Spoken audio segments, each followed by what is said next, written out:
শুনেছেন যে আমাদের এই ভ্যাকসিনেশনটা পরবর্তীতে আমাদের রুটিন ইপিআই কার্যক্রমে সংযুক্ত। আপনারা জানেন যে ইপিআই কার্যক্রম কিন্তু বাংলাদেশের স্বাস্থ্য খাতের সবচেয়ে সফল প্রোগ্রামগুলোর একটা।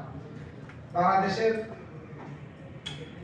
স্বাস্থ্য খাতে এসডিজি অর্জনের জন্য সবচেয়ে বড় যে, আর যে এক ভাই বলতেছিল যে টিকা দিলে যদি ওনার স্কুলের মানে যে কারণে 9 মাস থেকে 15 বছর পর্যন্ত যে কারণে ব্যথা হতে পারে, এটা কমন একটা, যে কোনো ইনজেকশন, শুধু এই ভ্যাকসিন না, অন্য ইনজেকশন দিলেও তো ব্যথা হতে পারে। স্যার অ্যাকচুয়ালি প্যারেন্টসরা এই ধরনের কোয়ারিটা বেশি করে, ঠিক আছে? এই জন্য ভ্যাকসিন রিলেটেড যে কোনো ব্যথা সাধারণত 24 ঘন্টা থাকে, 24 ঘন্টার পরে আর সাধারণত থাকে না। তারপরেও 24 ঘন্টার মধ্যে এই ভ্যাকসিনের সুবিধা অসুবিধাগুলো কি কি ভাবে এগুলো হয়, এগুলো থেকে আমরা কি কি ধরনের সুবিধা পেতে পারি, এই বিষয়গুলো তাদেরকে বোঝাতে হবে। তা না হলে এমনিতে একজনের বাচ্চাকে টিকা দেওয়াতে আসলে আসবে।